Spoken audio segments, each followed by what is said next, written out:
பிதாவாகிய தேவனாலும் கர்த்தராகிய இயேசு கிறிஸ்துவினாலும் கிருபையும் சமாதானமும் உண்டாவதாக.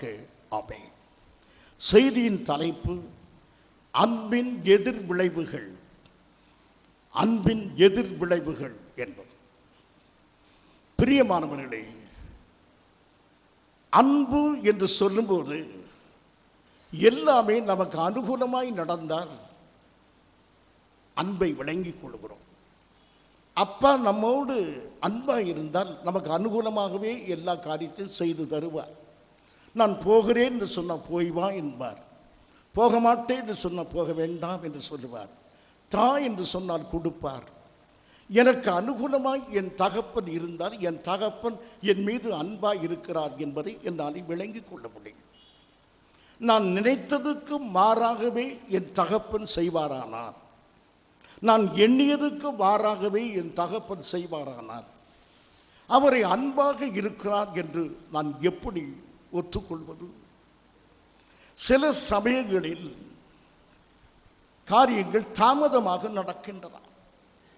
உங்களுடைய திருமணம் தாமதமாகும், உங்கள் வேலை வாய்ப்பு தாமதமாகும், உங்களுக்கு கர்த்தர் ஒரு பிள்ளையை கொடுப்பது தாமதமாகும். இந்த தாமதங்களை எல்லாம் எண்ணும்போது உங்களை அறியாத ஒரு எண்ணம், என் தேவன் என் மீது அன்பாக இல்லை.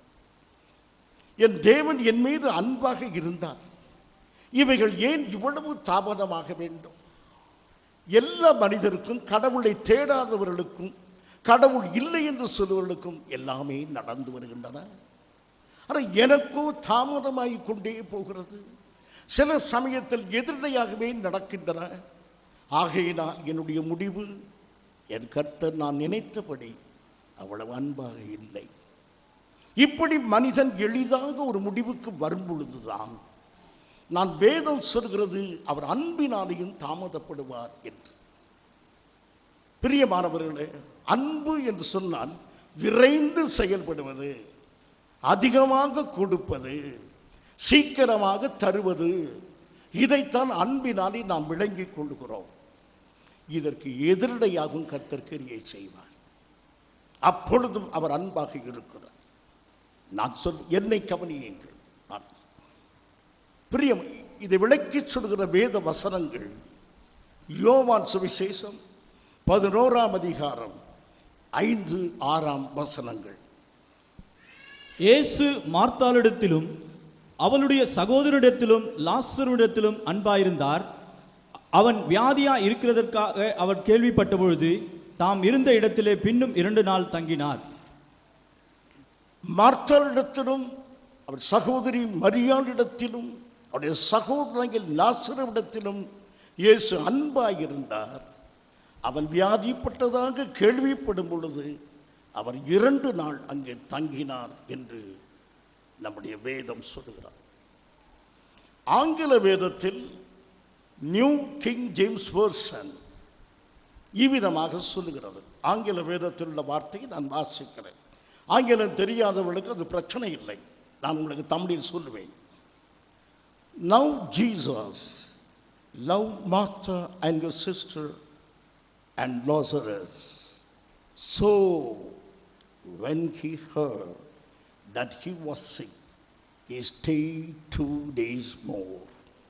இதில் உங்கள் கவனத்துக்கு நான் கொண்டு வருகிற வார்த்தை எதுவென்றால் சோ. சோ என்கிற வார்த்தைக்கு தமிழ் அர்த்தம் எது? ஆகையால். இப்போது அது தமிழில் உங்களுக்கு சொல்லுகிறேன். இயேசு மார்த்தாளையும் அவருடைய சகோதரியும் லாசருவையும் நேசித்தார். ஆகையால் அவன் வியாதிப்பட்டிருக்கிறான் என்பதை கேள்விப்பட்டு 2 நாள் தாமதமாய் போனார். இதுதான் நமக்கு பிரச்சனை. அன்பாய் இருந்தார், ஆனாலும் பிந்தி போனார் என்று நமக்கு விளங்குகிறது. லாசரு மீது அன்பாக இருந்தார். ஆனாலும் அவர் வியாதிப்பட்டவன் என்று கேள்விப்பட்ட பிறகு அவர் தாமதமாக போனார் என்று சொன்னால் அந்த ஆனால் என்கிற வார்த்தையை நம்மாலே விளங்கிக் கொள்ள முடியும். ஆகையால் அவர் பிந்தி வந்தார் என்று சொல்வதை விளங்கிக் கொள்ள முடியவில்லை. அதுதான் சத்தியம். என்ன விளங்கிக் கொள்கிறோம்? தாமதமாவதற்கு என்ன காரணம்? அலட்சியம் அல்ல, எப்படியும் நடக்கட்டும் மனோபாவம் அல்ல. லாசரு மீதும் அவருடைய சகோதரி மீதும் கர்த்தர் கொண்ட அன்பினாலே அது தாமதமாயிற்று. இதிலே என்ன அன்பு இருக்கிறது? வேதம் சொல்கிறது. நம்முடைய கண்களுக்கு அதில் அன்பு தெரியவில்லை, அலட்சியம் தெரிகிறது. அதை குறித்த ஒரு கரிசனையற்ற தன்மை நம்முடைய கண்ணுக்கு தெரிகிறது. ஆனால் வேதம் சொல்கிறது அவருடைய தாமதத்திற்கு காரணம் அன்பு. ஆகையினால் நாம் காண முடியாத அந்த அன்பை காணும்படி பிரகாசம் உள்ள மனக்கண்களை கர்த்தர் நமக்கு தருவாராக. இன்றைக்கு அவருடைய செயலில் உள்ள அன்பை அறிந்து கொள்ள கர்த்தர் உதவி செய்ய வேண்டும். சுவாபத்தின்படி இதை ஒத்துக்கொள்ள முடியாது. ஆகையால் அன்பு கூர்ந்தபடியினால் அவர் வரவில்லை என்பதை நம்மாலே ஒத்துக்கொள்ள முடியவில்லை. பிரியமானவர்களே, விளங்கவில்லை என்பதற்காக வேதத்தை மூடிவிடாதீர்கள். விளங்கவில்லை என்பது சரியான பதில் அல்ல. ஆண்டவர் விளங்கிக்கொள் என்று சொல்லவில்லை. எப்போதும் ஆண்டவர் என்ன சொல்லுகிறார்? விசுவாசி. இதில் அன்பு இருக்கிறது என்பதை விசுவாசிக்க வேண்டும். நீ எதிர்பார்த்தபடி காரியங்கள் நடக்கவில்லை, கர்த்தர் நீ எதிர்பார்த்தபடி கர்த்தர் செய்யவில்லை. காரணம் என்ன? உங்கள் மீது அன்பாய் இருக்கிறார். வரவேண்டிய நேரத்தில் வரவில்லை. என்ன காரணம்? அவர் அன்பாய் இருக்கிறார். தர வேண்டிய நேரத்தில் அவர் தரவில்லை. என்ன காரணம்? அவர் அன்பாய் இருக்கிறார். இதை நிச்சயமாக நாம் விசுவாசிக்க வேண்டும். வரவில்லை, தரவில்லை, தாமதமாகிறது என்று அழுத்துக் கொள்ளவோ சோர்வடையவோ புலம்பவோ அவசியமே இல்லை. இவை எல்லாவற்றிலும் தேவ அன்பு இருக்கிறது. அன்பின் நிமித்தமாக எனக்கு கிடைக்கவில்லை, அன்பின் நிமித்தமாக தாமதமாகிறது, அன்பின் நிமித்தமாக எல்லாம் எதிரடையாக நடக்கிறது என்பதை நான் விசுவாசிக்க வேண்டும் என்பதுதான் தேவனுடைய வாஞ்சை. அதையே இந்த காலை வேளையிலே உங்களுக்கு பிரசங்கிக்கிறேன். சங்கீதம் 22 முதல் 2 வசனங்கள் இப்படி சொல்லுகின்றன. என் தேவனே, என் தேவனே, ஏன் என்னை கைவிட்டீர்?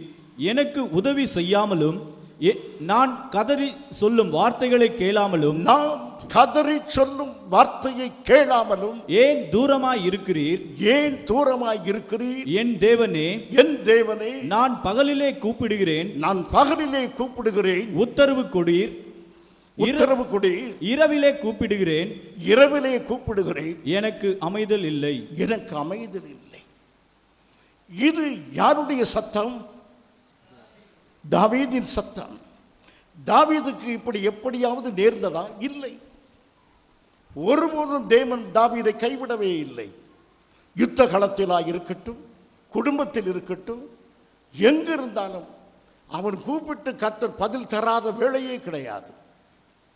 தாவீதுக்கு அல்ல இந்த அனுபவம். ஆனால் தாவீது தான் இதை எழுதுகிறார். தீர்க்க தரிசனமாக இது யாரை குறித்து எழுதப்பட்ட வாசகங்கள்? நமது கர்த்தராகிய இயேசு கிறிஸ்துவை குறித்து. தாவீது தீர்க்க தரிசனமாக நமது ஆண்டவராகிய இயேசு கிறிஸ்துவை குறித்து தான் எழுதினானே தவிர அவன் வாழ்க்கையில் இப்படி நடக்கவே இல்லை. ஒரு இடத்திலாவது அவன் கதறி சொல்லி என் ஆண்டவரே என்னை கேட்கவில்லையே என்று அவன் சொன்னதாக அவனுடைய வாழ்க்கை சரித்திரத்தில் ஒரு சம்பவமும் இல்லை. அப்படியானால் தீர்க்க தரிசனமாக இந்த வார்த்தையை சொல்லுகிறான். யார் இந்த கதறி சொன்னது? யார்?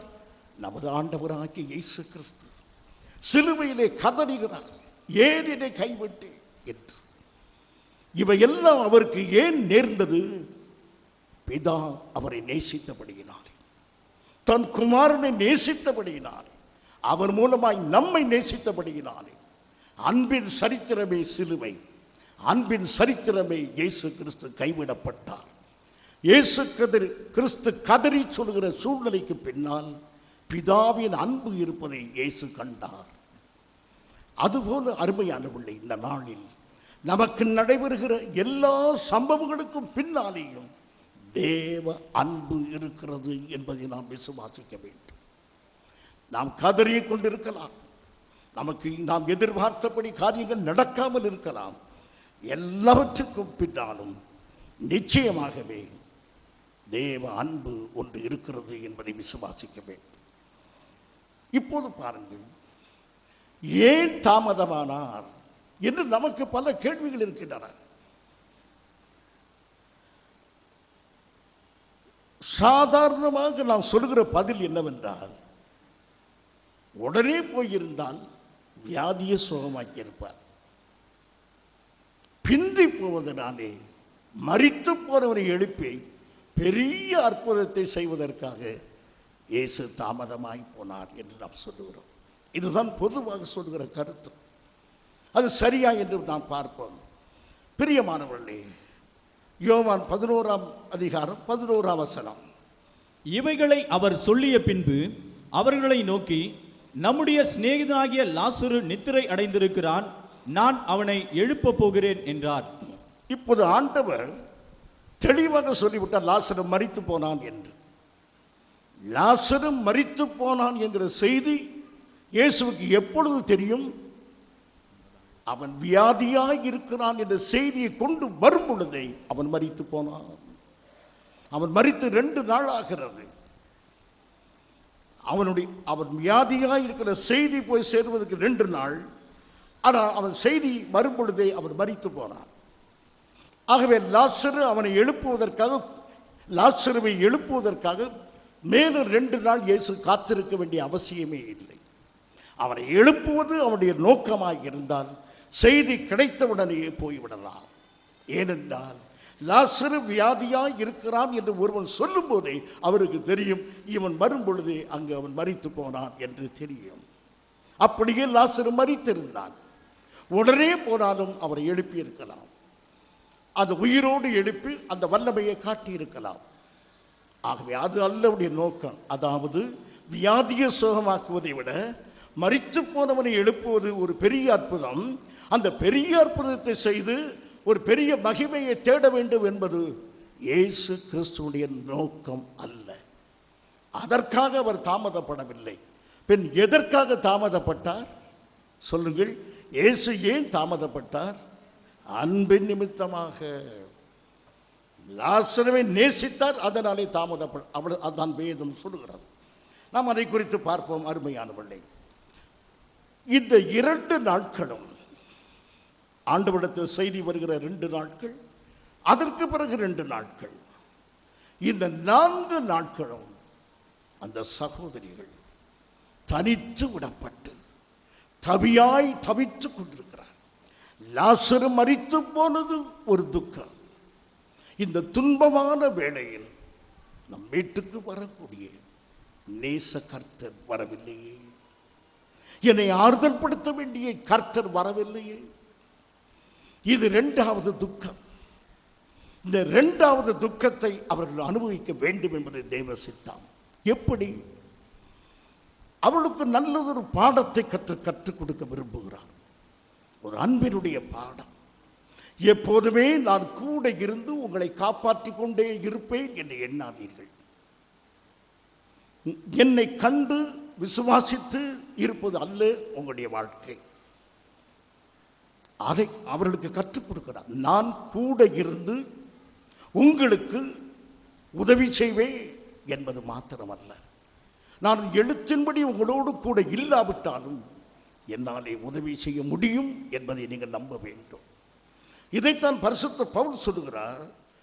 நாம் தரிசித்து நடவாமல் விசுவாசித்து நடக்கிறோம். இதுதான் தேவன் நமக்கு கற்றுத்தரக்கூடிய ஒரு அன்பினுடைய பாடம்.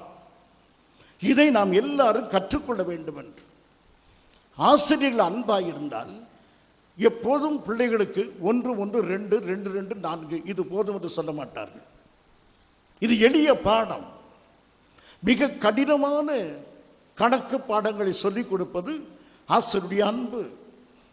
கருகலான பாடங்களை கற்றுக் கொடுப்பது ஆங்கிலத்தில் இலக்கணங்களை கற்றுக் கொடுப்பது, இதெல்லாம் ஆசிரியருடைய அன்பு. கர்த்தர் ஒரு பாடத்தை கற்றுக் கொடுக்கிறார். கண்டு விசுவாசி எளிய பாடம், காணாமலேயே விசுவாசி கஷ்டமான பாடம். தரிசித்து நடவாமல் விசுவாசித்து நட. நான் அங்கு வராவிட்டாலும் இந்த லாசருவை கர்த்தர் எழுப்ப முடியும் என்பதை அவள் கற்றுக்கொள்ள வேண்டும். அதோடு கூட தனிமையில் பிரச்சனையை சந்திக்க அவளுக்கு கர்த்தர் கற்றுக் கொடுத்தார். மார்த்தாளே மரியாளே, துக்க வீட்டிலே தனித்து இந்த பிரச்சனையை சந்தித்து பழக வேண்டும். பெத்தானியா கிராமத்தார் உங்கள் விசுவாசத்தை காண வேண்டும். மரணம் வந்த வீட்டிலும் நீங்கள் எவ்வளவு நம்பிக்கையோடு இருக்கிறீர்கள் என்பதை பெத்தானியா காண வேண்டும் என்பது தேவனுடைய வாஞ்சை. அதனாலே அவர்களை தனித்து விட்டார். இது தேவனுடைய அன்பு. தன் பிள்ளைகள் நல்ல பாடங்களை கற்றுக்கொள்ள வேண்டும். நாம் அதை அன்பு என்று ஒத்துக்கொள்ள மாட்டோம். ஆனால் வேதம் சொல்கிறது அது அன்பு. அன்பின் நிமித்தமாக தனிமையாக விட்டார். ஏசாயா 50ஆம் அதிகாரம் 10ஆம் வசனம் எப்படி சொல்லுகிறது? உங்களில் எவன் கர்த்தருக்கு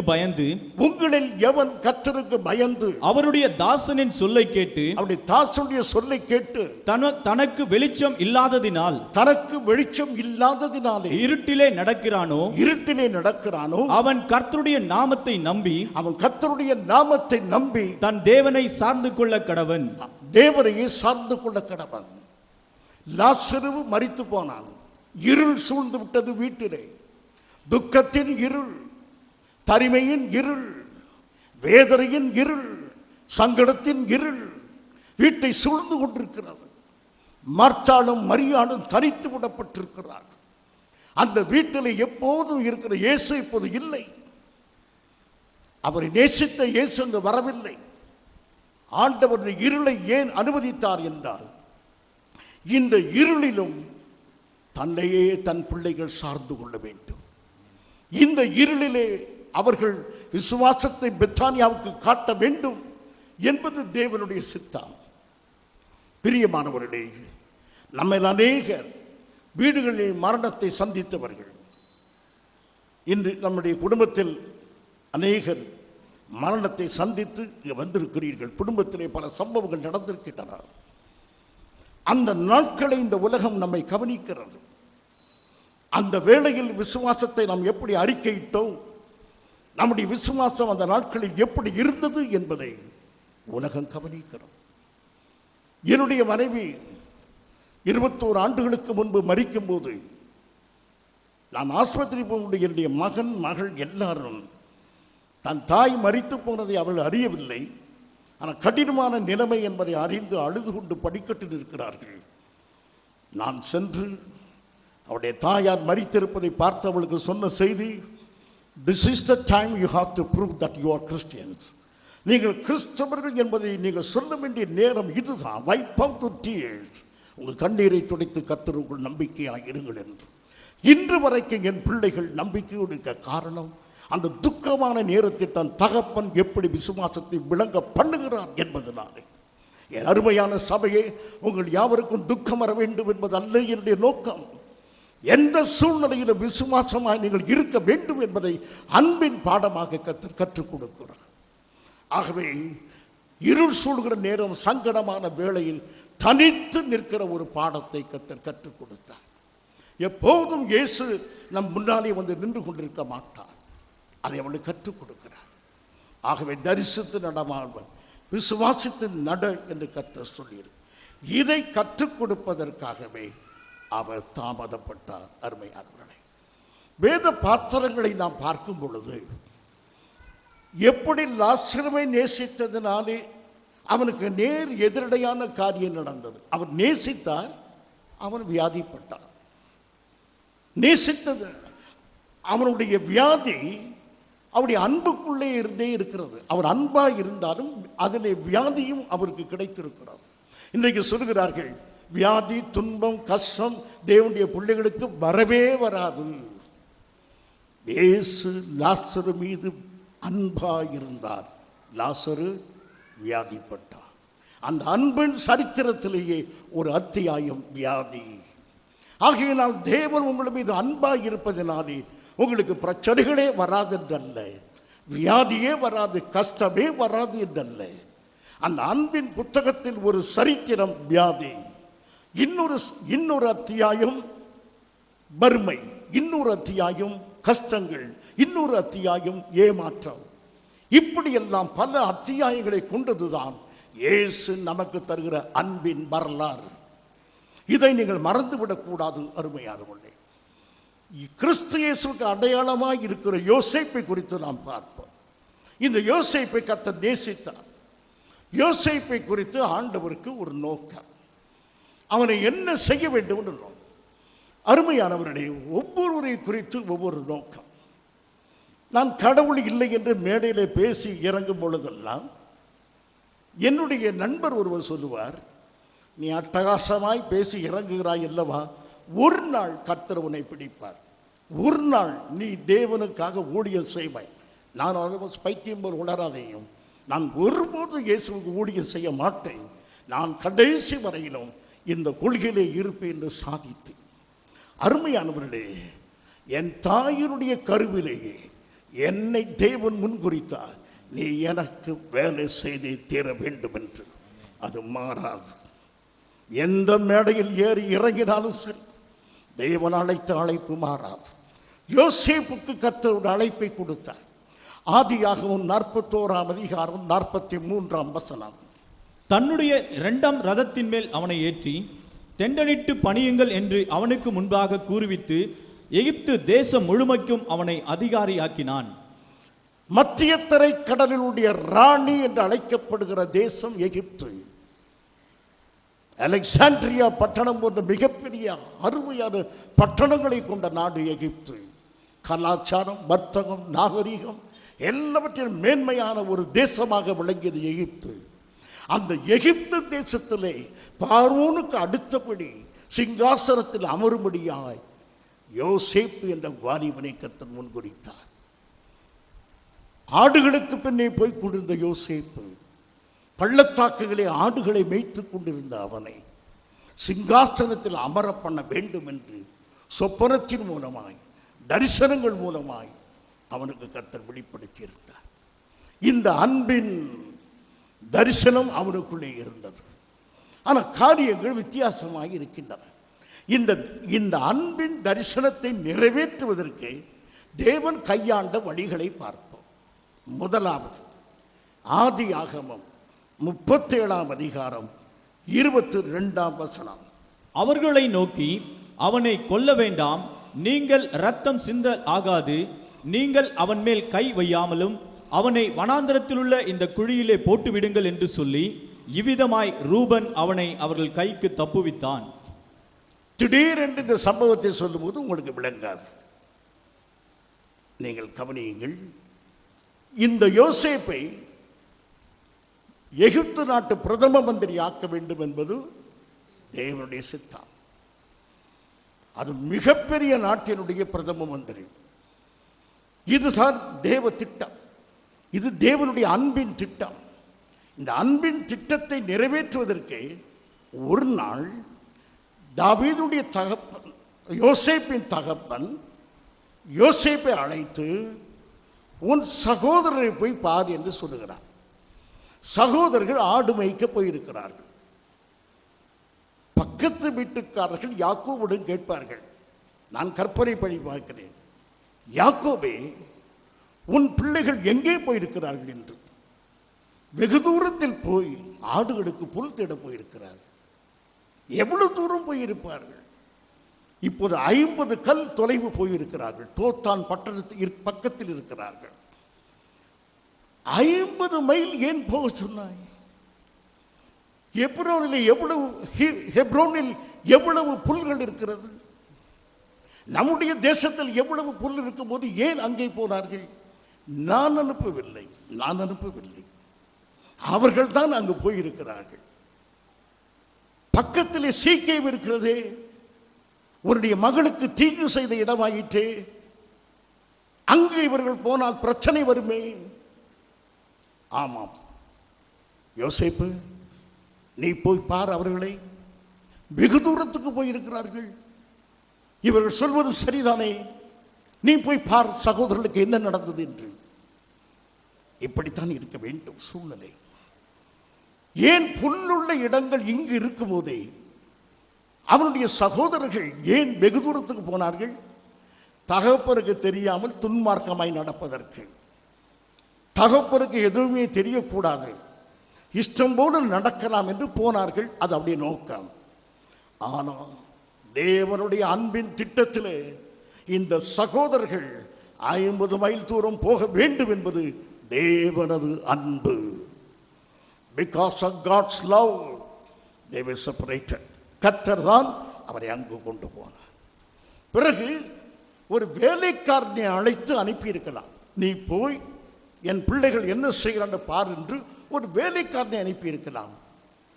நல்ல தெரியும் யாக்கோபுக்கு தன்னுடைய பிள்ளைகள் யாவரும் யாரை வெறுக்கிறார்கள் என்று.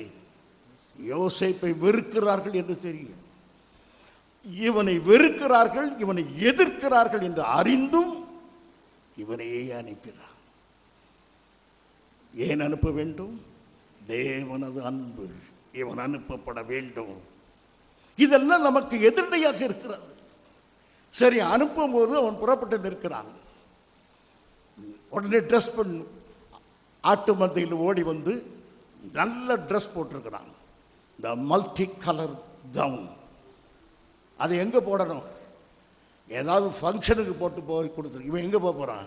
காட்டுக்கு போவதற்கு நல்ல ட்ரெஸ்ஸு. அப்பா சொல்லியிருக்க வேண்டும், யோசேப்பே இந்த ட்ரெஸ்ஸை போடாத, இதை போட்ட உடனே உன் அண்ணன்மாருக்கெல்லாம் எரிச்சல் வரும். எனக்கு இதை பார்த்த உடனே தெரியும் இவனை குறித்து என் தகப்பன் இவனை அதிகமாக நேசிக்கிறான் என்று. அந்த ட்ரெஸ்ஸே போட்டு போகிறான்.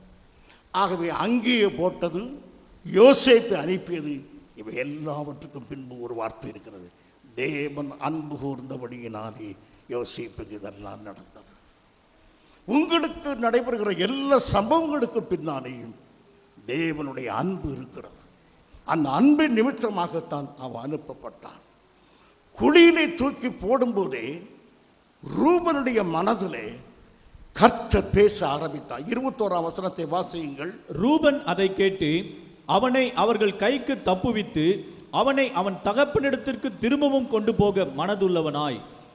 ஆம், இந்த ரூபனுடைய குழியிலே தூக்கி போடும்போதே தேவன் உள்ளத்தை ஆயத்தம் பண்ணுகிறார். அவனை ஏன் குழியிலே தூக்கி போட்டது? ரூபனை, யோசேப்பை குழியிலே தூக்கி போட அவனை ஏவும் போது தேவ அன்பு வேலை செய்கிறது.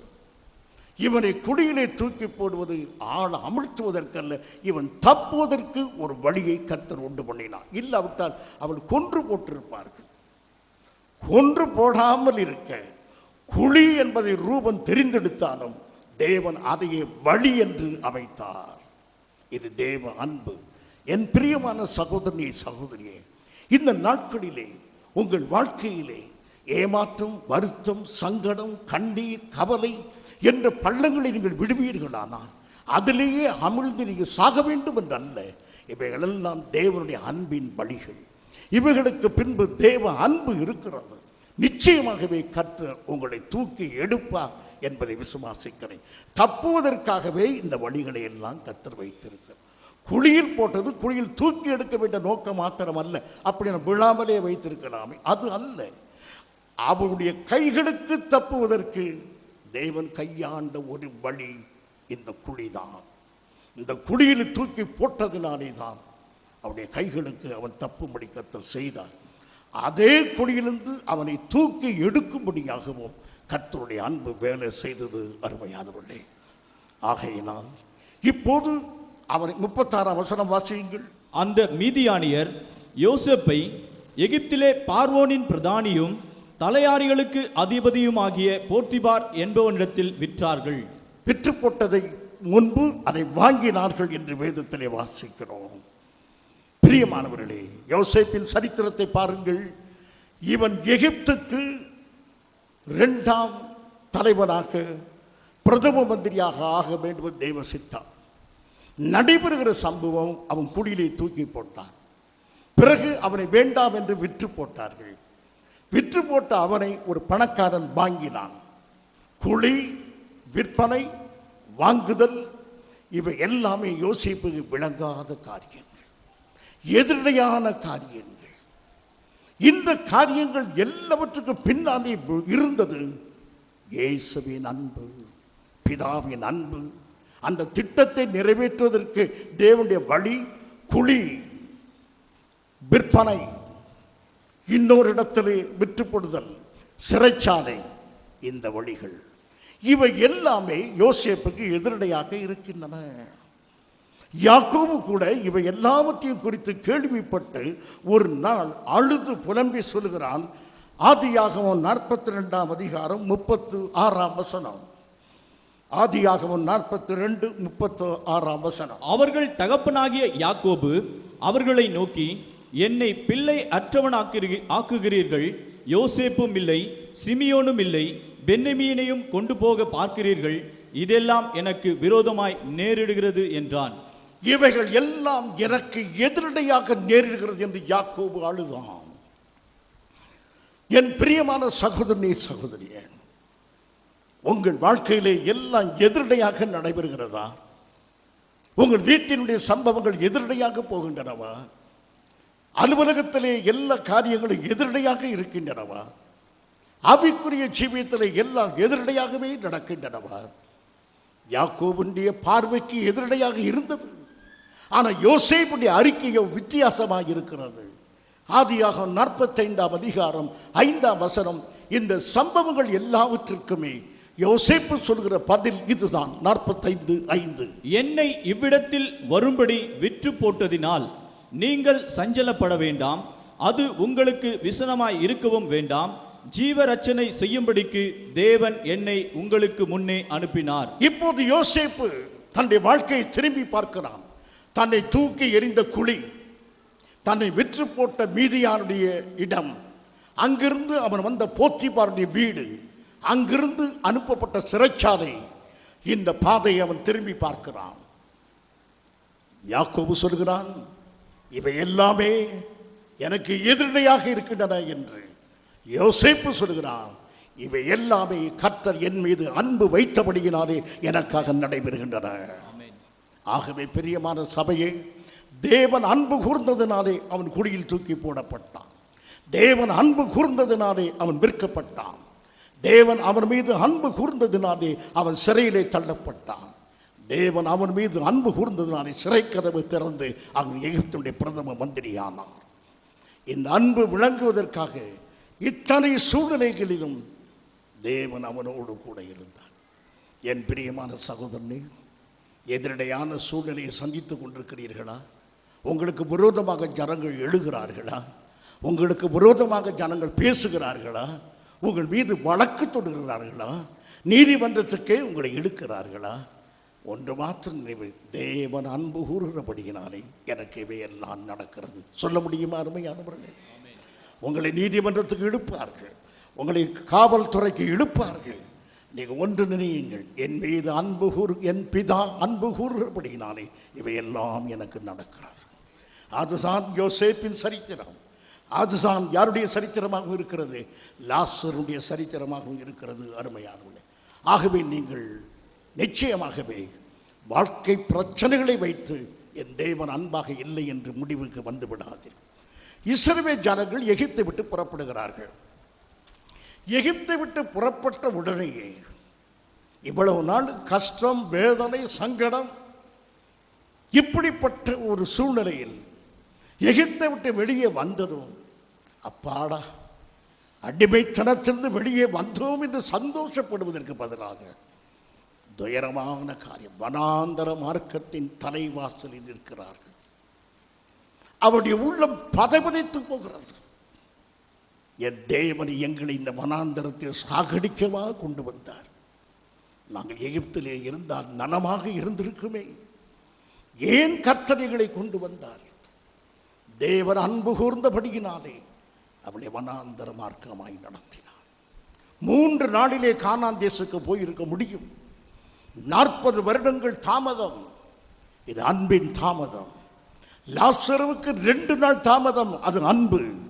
இஸ்ரவேலுக்கு 40 வருடங்கள் தாமதம், அது அன்பு. இஸ்ரவேலர் அதை கடைசியில் விளங்கி கொண்டார்கள். அவளை 40 வருடம் வனாந்தர மார்க்கத்திலே கர்த்தர் நடத்தும் போது தேவ அன்பு நிமித்தமாகவே நடத்தினார். எத்தனையோ பாடங்களை அவளை கற்றுக்கொண்டே போனார்கள். அருமையானவர்களே, முதலாவது ஒன்றை கவனிப்போம். வனாந்தர போய் நின்றவுடனேயே அவளுக்கு ஒரு பாடம். யாத்திராகமம் 14ஆம் அதிகாரம் 13ஆம் வசனம். அப்பொழுது மோசே ஜனங்களை நோக்கி, பயப்படாதிருங்கள், நீங்கள் நின்று கொண்டு இன்றைக்கு கர்த்தர் உங்களுக்கு செய்யும் ரட்சிப்பை பாருங்கள். இன்றைக்கு நீங்கள் காண்கிற எகிப்தியரை இனி என்றைக்கும் காண மாட்டீர்கள்.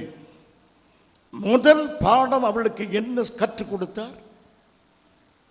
என்ன பாடத்தை என்ன செய்ய சொன்னார் அவர்களை? முதலாவது, பயப்படாது, ஸ்டாண்ட் ஸ்டில், நீங்கள் தரித்து நில்லுங்கள், நீங்கள் அப்படியே நில்லுங்கள் என்றுதான் முதல் பாடத்தை கற்றுக் கொடுத்தார். இரண்டாவது தான் பயப்படாதீர்கள் என்று கற்றுக் கொடுத்தார். அங்கு முதலாவது வருகிறது. அருமையானவர்களே, முதல் பாடம் ஸ்டாண்ட் ஸ்டில், இரண்டாவது பாடம் பி ஸ்டில், பயப்படாது. இந்த 2 பாடத்தையும் இப்போது கவனிப்போம். இந்த அன்பின் பாடம். ஸ்டாண்ட் ஸ்டில் என்றால் எதுவுமே நீங்கள் செய்ய வேண்டாம். மனாந்தரத்தில் நீங்கள் எதுவும் செய்ய வேண்டாம். மனாந்தரத்தில் அவர் சமைத்தார்களா? சமைக்காத ஒரு இடம் இதுதான் மனாந்தரம். கர்த்தரே அவளுக்கு உணவு கொடுத்தார். தண்ணீருக்கு எந்த துறவையாவது வெட்டினார்களா?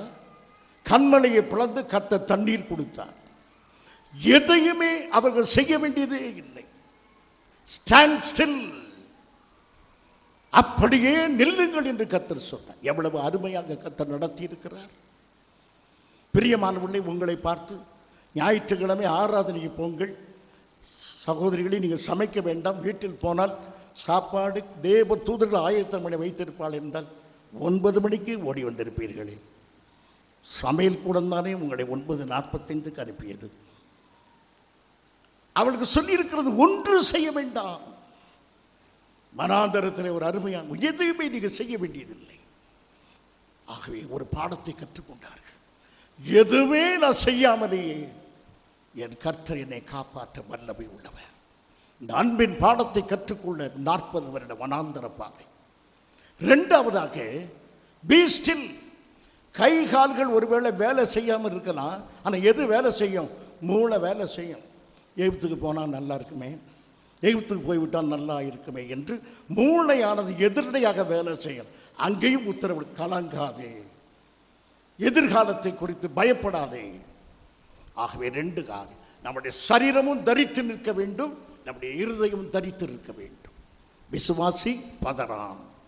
இந்த அருமையான 2 பாடங்களையும் கற்றுக் கொடுக்க அருமையான ஸ்கூல் ஆஃப் வில்டர்னஸ், வனாந்தர பள்ளிக்கூடம். இதில் எத்தனை வருஷம் படித்தார்கள்? 46 வருடம் படித்து அத்தனை பேரும் தோற்று ஃபெயில் ஆகிவிட்டார்கள். அதுதான் பரிதாபமான 2 பேர் மாத்திரம் வெற்றி பெற்றார்கள். அந்த ஆண்டவர் அவளுக்கு இந்த பாடத்தை கற்றுக் கொடுத்தார். அருமையானவர்களே, கற்றுக் கொடுக்கிற ஒரு பாடத்தை கவனிகள். உபாகமம் 8ஆம் அதிகாரம் 2ஆம் வசனம்.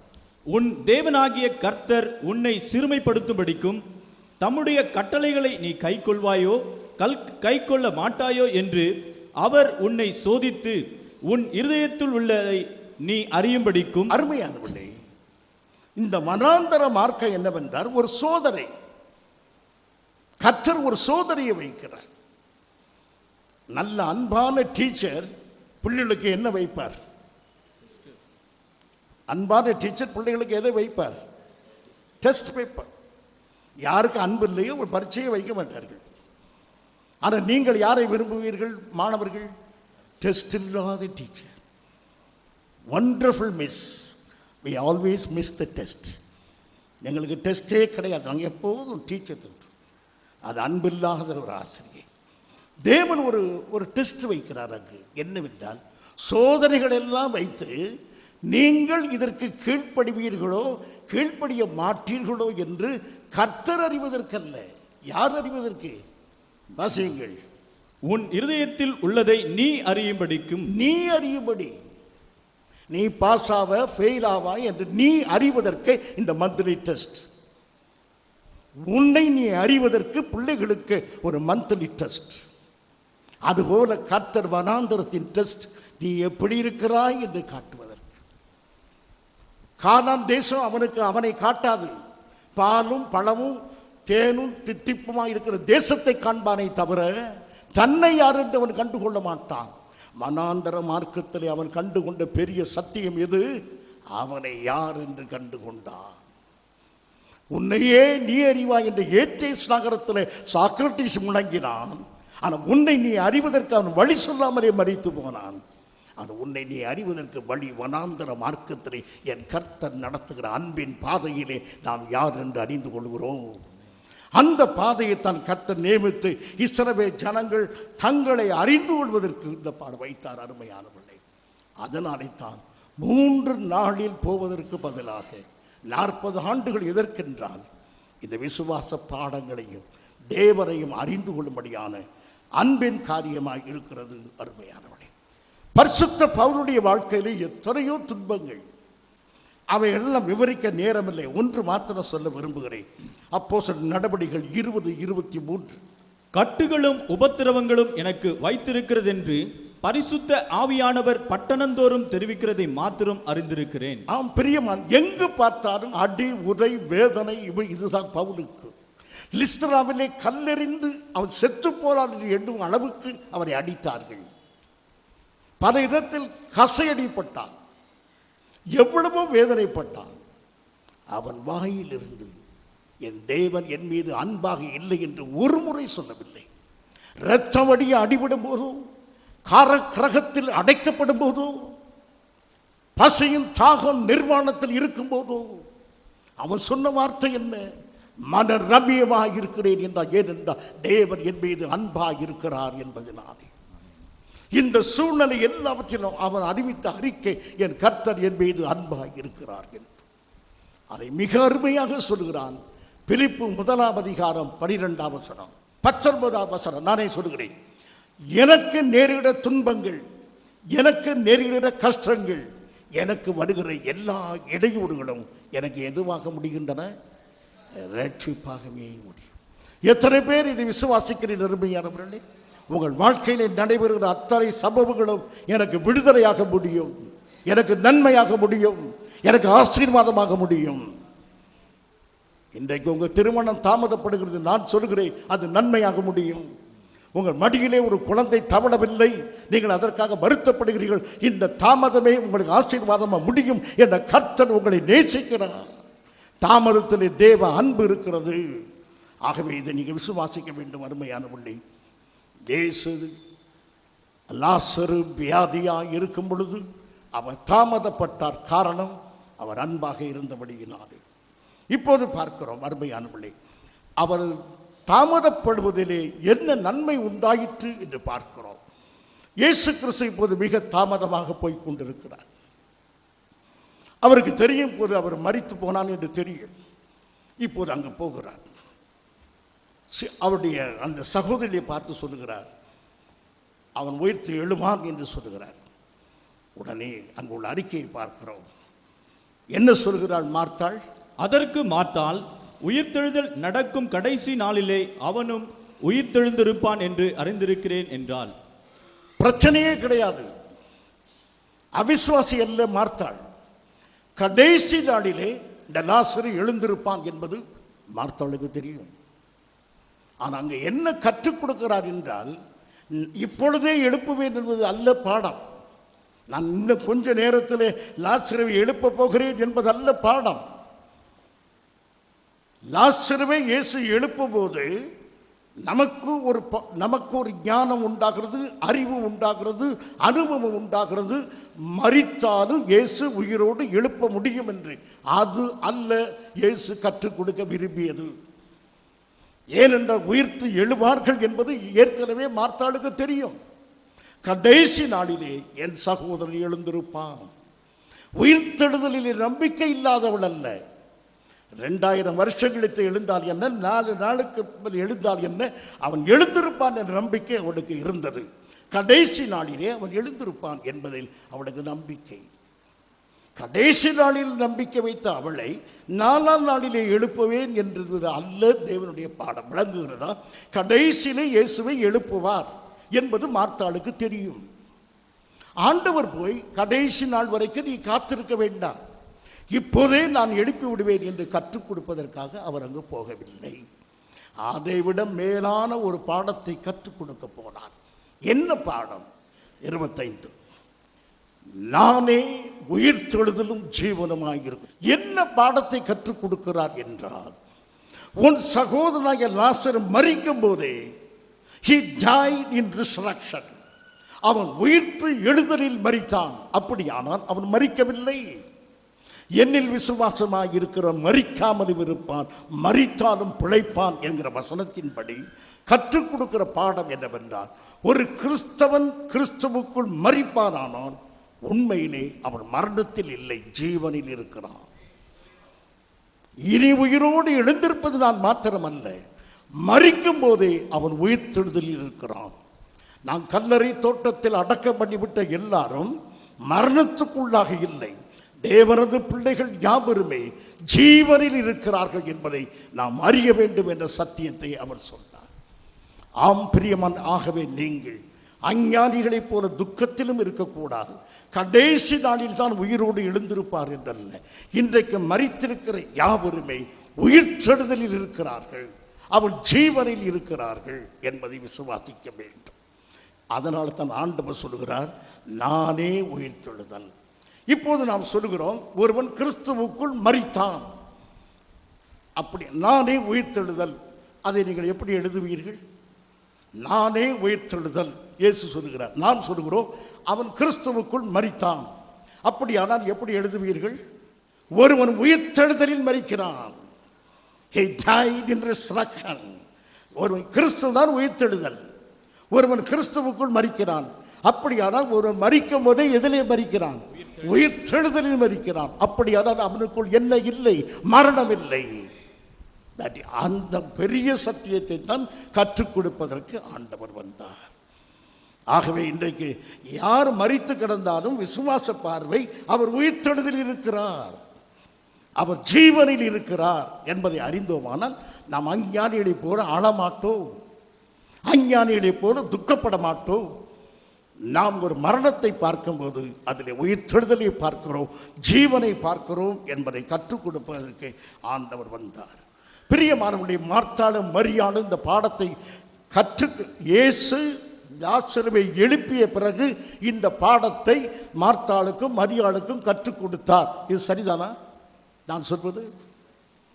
அதாவது, நானே உயிர்த்தெழுதல், நானே ஜீவன், என்னிலே ஒருவன் மரித்தால் அவர் உயிர்த்தெழுதலில் மரித்திருக்கிறபடியினாலே அவன் ஜீவன் உள்ளவனாய் இருக்கிறான் என்ற பாடத்தை கற்றுக் கொடுத்தார் ஆண்டவர். எப்பொழுது கற்றுக் கொடுத்தார்? லாசருவை உயிரோடு எழுப்பி மார்த்தாளுக்கும் மரியாளுக்கும் இந்த பாடத்தை அவர் கற்றுக் கொடுத்தார். இது சரியா? இல்லை. இந்த பாடத்தை கற்றுக் கொடுத்து விட்டு லாசருவை எழுப்பினார். ஆகவே இந்த பாடத்தை முதலாவது கற்றுக் கொடுத்த பிறகுதான் லாசருவை எழுப்பினார். ஆகவே லாசருவை எழுப்புவதற்கு இந்த பாடத்தை கற்றுக் கொடுப்பது லாசரை எழுப்ப வேண்டியதில்லை. ஏன் தாமதமாக வந்தார்? இந்த பாடத்தை கற்றுக் கொடுக்க தாமதமாக வந்தார். லாசருவை எழுப்புவதற்காக தாமதமாக வரவில்லை. இந்த உயர்ந்த பாடத்தை, எந்த பாடத்தை? I am the resurrection and life, நானே உயிர்த்தெழுதலும் ஜீவனுமாய் இருக்கிறேன் என்ற உன்னதமான பாடத்தை கற்றுக்கொள்வதற்காக இயேசு தாமதமாக வந்தார். விளங்குகிறதா? இப்போது மார்த்தாள் மரியாளை பார்த்து கேட்போம். மார்த்தாளே, இவர் உங்களை இவ்வளவாக நேசித்தாரே, இவர் சுகமில்லை என்று சொல்லி அனுப்பினாயே, அவர் ஏன் உடனே வரவில்லை? Did he turn up the first day? No. Even the second day? No. Third day? No. இத்தனை நாட்கள் வராதற்கு காரணம் என்ன? அவர் எங்கள் மீது அன்பாயிருந்தார். அன்பினாலே வரவில்லையா? ஆமாம். அது விளங்காத ஒன்று ஜனங்களுக்கு, மார்த்தாளும் மரியாளுக்கு விளங்குகிறது, உங்களுக்கும் எனக்கும் விளங்க வேண்டும். என் இயேசு என் வாழ்க்கையிலே தாமதப்படுவதற்கு ஒரே காரணம் அன்பு. அன்பின் நிமித்தமாக அவர் தாமதப்படுகிறார். அடுத்ததாக ஒரு குறிப்பு, இயேசு இப்போது புறப்பட்டு விட்டார். எங்கு வருகிறார்? கல்லறைக்கு வரப்போகிறார். கல்லறைக்கு பெத்தானியாவுக்கு புறப்பட போகிறார். நம்ம ஆரம்பத்துக்கு போகிறோம். இப்போது நாம் அவர் இருக்கிற இடத்துக்கு போய் அவர் புறப்படக்கூடிய காரியத்தை பார்க்கிறோம்.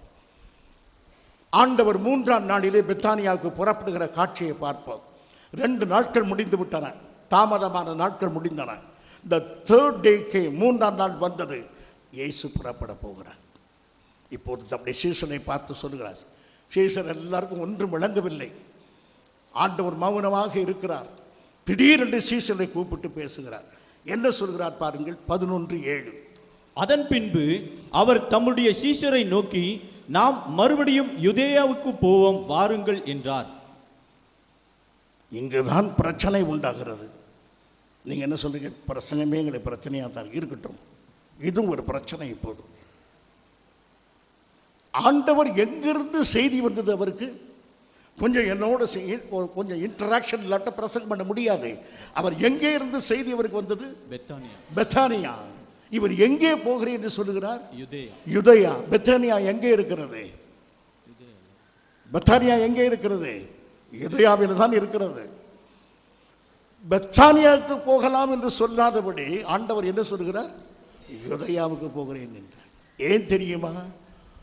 வெளிப்படையாக சொல்லுகிறார். பெத்தானியா என்றால் எளிய இடம். பெத்தானியா என்றால் அவர் நேசிக்கிற இடம், அவர் இளைப்பாறுகிற இடம், அவர் தங்குகிற இடம், அரவணைக்கப்படுகிற இடம், ஆதரிக்கப்படுகிற இடம் பெத்தானியா. யூதேயா அவரை கல்லெறிகிற இடம், அவரை துன்பப்படுத்துகிற இடம். யூதேயா மீன்ஸ் பெரில்ஸ் அண்ட் டேஞ்சர், பெர்சிக்யூஷன்ஸ். அவரை எதிர்க்கிற இடம், துன்பப்படுத்துகிற இடம், வேதனைப்படுத்துகிற இடம். தட் இஸ் யூதேயா. அந்த யூதேயாவுக்கு போவோம் என்று அழைத்தார். அவருடைய மனதை அவர் சோதிக்கிறார். கஷ்டமான இடத்துக்கு வா என்று கூப்பிடுகிறார். அந்த அழைப்பை சொல்லுகிறார். நான் லாசருவை எழுப்ப போவது லேசான காரியம் அல்ல. நான் கடந்து போகும்போதே என்னை கொலை செய்யவும் தேடுவார்கள். யூதேயா வழியாக போகிறேன் என்றார். ஆம் பிரியமானவர்களே, மிக கஷ்டமான இடம். யோவான் சுவிசேஷம் 10ஆம் அதிகாரம் 30-31 வசனங்கள் வாசியுங்கள். நானும் பிதாவும் ஒன்றாய் இருக்கிறோம் என்றார்.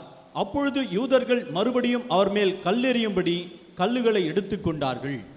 நானும் பிதாவும் ஒன்றாய் இருக்கிறோம் சொன்ன உடனே கல்லெடுத்து அடிக்கிறார்கள். கலிலியாவிலே கேட்டுக்கொண்டிருப்பார்கள், யூதேயாவிலே கேட்க மாட்டார்கள்.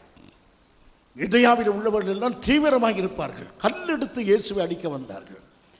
அந்த யூதேயாவில் உள்ள பெத்தானியாவில் ஒரு வீட்டில் தான் அவருக்கு ஆதரவு. அந்த வீட்டுக்கு போவதற்கு இதை தாண்டி தான் போக வேண்டும். ஆகவே ஆண்டவர் சொல்லுகிறார், நஷ்டங்களையும் கஷ்டங்களையும் கடந்து போக வேண்டும் என்பதை யூதர் அவர்களுக்கு சொல்லுகிறார். பெத்தானியாவுக்கு போவோம் என்ற உடனே சீசர்களுக்கெல்லாம் சந்தோஷம் வந்திருக்கும். ஆகா, லாசரு வீட்டுக்கு போகிறோம், நல்ல விருந்து இருக்கும், எப்போவுமே லாசரு வீட்டில் நல்ல சாப்பாடு தான் என்று ஆசையாய் போகிற வீடு. அந்த ஆசையில் வராதப்பா, பாடுகளும் துன்பங்களும் கஷ்டங்களையும் தாண்டி போகிறேன் என்று ஆண்டவர் எங்கே போகிறேன் என்று சொன்னார்? யூதேயாவுக்கு போகிறோம் என்று அழைத்தார். உடனே என்ன சொல்கிறார் வாசியுங்கள். உடனே சீஷர்கள் என்ன சொல்கிறார்கள்? அதற்கு சீஷர்கள், ரபி, இப்பொழுதுதான் யூதர் உம்மை கல்லெறிய தேடினார்களே, மறுபடியும் நீர் அவ்விடத்திற்கு போகலாமா என்றார்கள். சரி, அதை பிறகு பார்ப்போம். இப்போது பாருங்கள் அருமையானவர்களே, அவளை அழைக்கும் போதே கஷ்டமான பாதையிலே கர்த்தர் அழைத்தார்.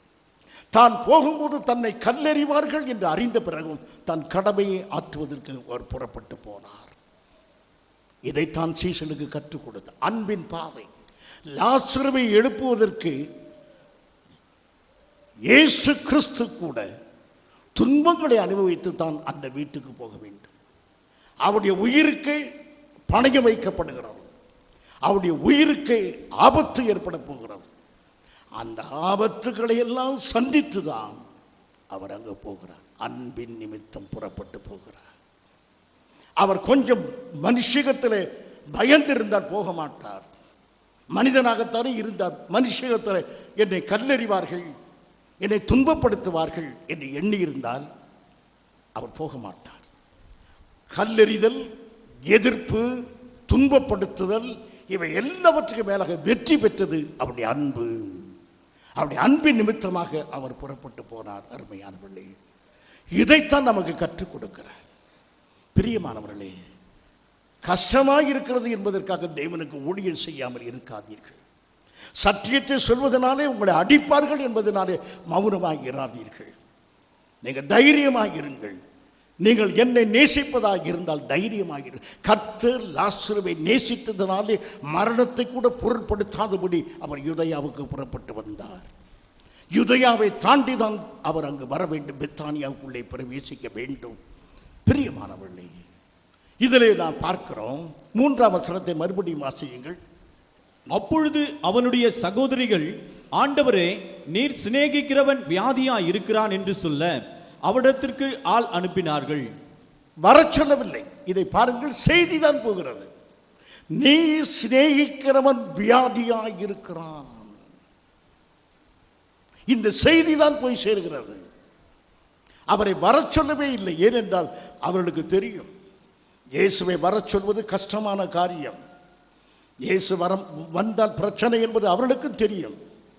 ஆண்டவரே ஒரு முடிவெடுக்க வேண்டும் என்பதற்குத்தான் செய்தி அனுப்பப்பட்டிருக்கிறது. பிரியமானவர்களே, இவ்வளவு நெருக்கமான நேரத்திலே ஆண்டவர் புறப்பட்டார் தன் கடமையை செய்வதற்கு. உயிருக்கே எதிர்ப்பு, ஆனாலும் லாசருவை எழுப்ப வேண்டும், அங்கு அவனுக்கு தனது அன்பை வெளிப்படுத்த வேண்டும் என்ற காரணத்தின் நிமித்தமாக எல்லா விதமான நெருக்கங்களுக்கு மத்தியிலே அவர் புறப்பட்டார். சபையே, கிறிஸ்துவுக்காக நஷ்டப்பட, கிறிஸ்துவுக்காக கஷ்டப்பட நீ ஆயத்தமாக இருக்க வேண்டும். கொஞ்ச நேரம் பிரசங்கத்தில் இருக்க முடியாதபடி எழுந்து போகிற சகோதரனே, வெளியே நின்று கொண்டிருக்கிற சகோதரியே, எதை சகிக்க போகிறாய் ஆண்டவருக்காக? கிறிஸ்துவுக்காக நாம் அனுபவிக்க வேண்டிய நஷ்டங்கள் எது? ஆண்டவர் தன்னுடைய கஷ்டங்களை நஷ்டங்களையும் பாராதபடி லாசருவை எழுப்புவதற்கு யூதேயாவிலே கல்லெறிகிற மக்களுக்கு மத்தியிலே வருகிறார். அன்பினாலே வந்து கொண்டிருக்கிறார். அன்பினாலே இயேசு அங்கே வந்து கொண்டிருக்கிறார். அருமையானவர்களே, இப்போது சீஷர்கள் எதிர்க்கிறார்கள். 8ஆம் வசனத்தை வாசியுங்கள். அதற்கு சீஷர்கள், ரபி, இப்பொழுதுதான் யூதர் உம்மை கல்லெறிய தேடினார்களே, மறுபடியும் நீர் அவ்விடத்திற்கு போகலாமா என்றார்கள். இப்பொழுது சாரை கல்லெறிய தேடினார்கள். இப்பொழுதல்ல, பல மாதங்களுக்கு முன்பு, குறைந்தபட்சம் 2 மாதங்களுக்கு முன்பு.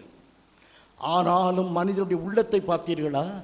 நேற்று செய்த நன்மையை மறப்பான், போன மாதம் செய்த தீமையை மறக்க மாட்டான். இதுதான் மனிதனுடைய உள்ளம். நேற்று செய்த நன்மையை மனிதன் மறந்து விடுவான், 2 மாதத்துக்கு முன்பு செய்த தீமையை ஞாபகமாக வைத்திருப்பான்.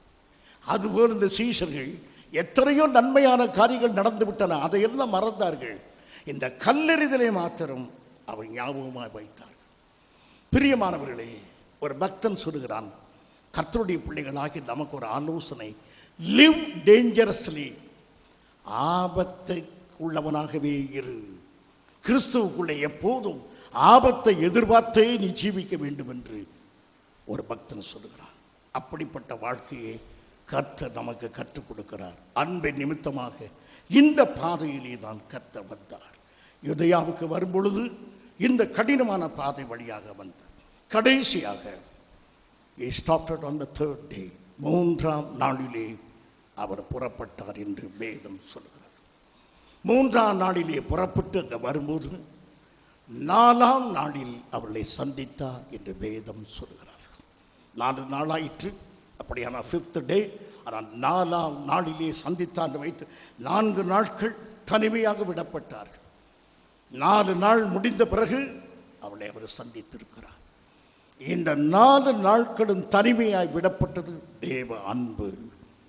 அன்றைக்கு படகிலே இருக்கும்போது தவித்து, இயேசு எப்போது வருவார், இயேசு எப்போது வருவார் என்று ஏங்கி தவித்திருக்கும் போது கடல் கொந்தளிக்கிறது. இங்கு மரணத்தின் அவலங்கள், லாசரு மரித்து நாட்கள் ஓடிக்கொண்டிருக்கின்றன. அழுகையும் கண்ணீரும் பெருகிக் கொண்டிருக்கிறது. இயேசு வரவில்லை. கடல் கொந்தளிக்கிறது, காற்று முறுமுறுத்து கொண்டிருக்கிறது. இயேசு வரவில்லை. 4ஆம் ஜாமத்திலே இயேசு வந்தார். 4ஆம் நாளிலே இயேசு வந்தார். என் பிரியமான சபை, அன்பு அவரை 4ஆம் ஜாமத்திலே கடலுக்கு கொண்டு வந்தது. அன்பு 4ஆம் நாளிலே பெத்தானியாவுக்கு கொண்டு வந்தது. உங்களுக்கு 4ஆம் நாளோ 5ஆம் நாளோ 6ஆம் நாளோ என்றைக்கு உங்களுக்கு விடுதலை வருமோ அது கர்த்தருடைய அன்பின் நிமித்தமாகவே தாமதம். சோர்ந்து போய்விடாதீர்கள் அருமையானவர்களே. அன்பின் நிமித்தமாக தாமதமாகி நடக்கும். அன்பின் நிமித்தமாக அநேக காரியங்கள் எதிரடையாக நடக்கும். அன்பின் நிமித்தமாக அநேக காரியங்கள் துன்பம் போல காணப்படும். இவை எல்லாவற்றுக்கும் காரணம் இயேசு என் மீது அன்பாக இருக்கிறார். இந்த அன்பினுடைய முடிவு எனக்கு எல்லாமே நன்மையாய் முடிந்துவிடும், எல்லாமே எனக்கு ஆசீர்வாதமாக முடிந்துவிடும். லாசரு வீட்டில் எல்லாம் சந்தோஷமாக முடிந்தது போல நம்முடைய வீட்டிலும் எல்லாம் சந்தோஷமாக முடியும், நம்முடைய சபையிலும் எல்லாம் சந்தோஷமாக முடியும். அன்பினாலே தாமதப்பட்டார். ஆமென். ஜெபம் பண்ணுவோம். சோத்திரம் ஆண்டவரே, நன்றி ராஜா, நன்றியோடு மை துதிக்கிறோம், நன்றியோடு மை துதிக்கிறோம், நன்றியோடு மை துதிக்கிறோம். என் அருமையான சபையை, எதிரடையாக நடந்த காரியங்கள் பல இருக்கலாம், தாமதமாக நடந்து கொண்டிருக்கிற பல சம்பவங்கள் இருக்கலாம், விளங்கிக் கொள்ள முடியாதபடி நடக்கிற பல காரியங்கள் இருக்கலாம். இவை எல்லாவற்றுக்கும் காரணம் தேவன் நம் மீது அன்பா இருக்கிறார். அன்பின் நிமித்தமாக தாமதம், அன்பின் நிமித்தமாக வியாதி, அன்பின் நிமித்தமாக நஷ்டங்கள், அன்பின் நிமித்தமாக நமக்கு கண்ணீர், அன்பின் நிமித்தமாக வேதனைகள், அன்பின் நிமித்தமாக பிரச்சனைகள், இவை எல்லாவற்றுக்கும் காரணம் தேவனுடைய அன்பு, இயேசுவின் அன்பு, இயேசுவின் அன்பினாலே. கரம் உயர்த்தி கர்த்தரை ஸ்தோத்திரம் பண்ணுவோம். ஸ்தோத்திரம் ஆண்டவரே, ஸ்தோத்திரம் ஆண்டவரே, ஸ்தோத்திரம். உம்முடைய அன்புக்காக ஸ்தோத்திரம், உம்முடைய அன்புக்காக நன்றி, நன்றி. வாழ்க்கையில் எத்தனையோ தொல்லைகள், கஷ்டங்களை சந்திக்கிற நீங்கள் தேவ அன்பை உணர்ந்து சமாதானமாய் வீட்டுக்கு போங்கள். இன்றைக்கு அவை எனக்கு விரோதமாக பேசப்படுகிற பேச்சுகளில் தேவ அன்பு விளங்கும். அவர் தன் அன்பை விளங்க பண்ணுவார். எல்லாரும் பாடுவோம், எல்லாரும் வாலிப பிள்ளைகள், சிறியோர் பெரியோர் யாவரும் பாடுவோம். என்ன வந்தாலும் நம்புவேன்.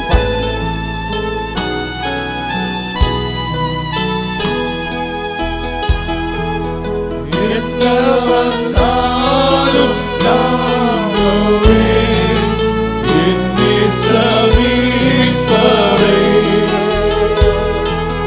யார் கைவிட்டாலும் செல்வேன் எனது இயேசுவை.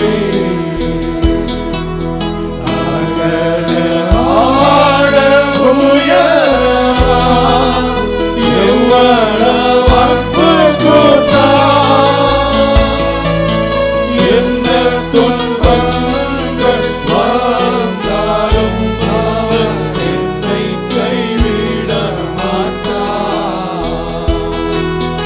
என்ன துன்பங்கள் வந்தாலும் அவர் என்னை கைவிட மாட்டார். ஒன்றை மாத்திரம் விளங்கிக் கொள்ளுங்கள். எனக்கு நடக்கின்ற எல்லா சம்பவங்களிலும் ஒரே காரணம், என் இயேசு என் மீது அன்பாய் இருக்கிறார். என் அருமையான பிதாவே, உம்முடைய அன்பின் குமாரரும் எங்கள் அருமை இரட்சகருமான இயேசு கிறிஸ்துவுடைய நாமத்திலே வருகிறோம். நடைபெறும் சம்பவங்கள் எங்களுக்கு விளங்கவில்லை தகப்பனே. அநேக சம்பவங்கள் எங்கள் இருதயத்தை உடைய பண்ணுகின்றன, எங்கள் கண்கள் கலங்கி போகின்றன. ஆனாலும் ஒன்றை விளங்கிக் கொள்கிறோம், இவை எல்லாவற்றுக்கும் அஸ்திவாரம் உம்முடைய அன்பு.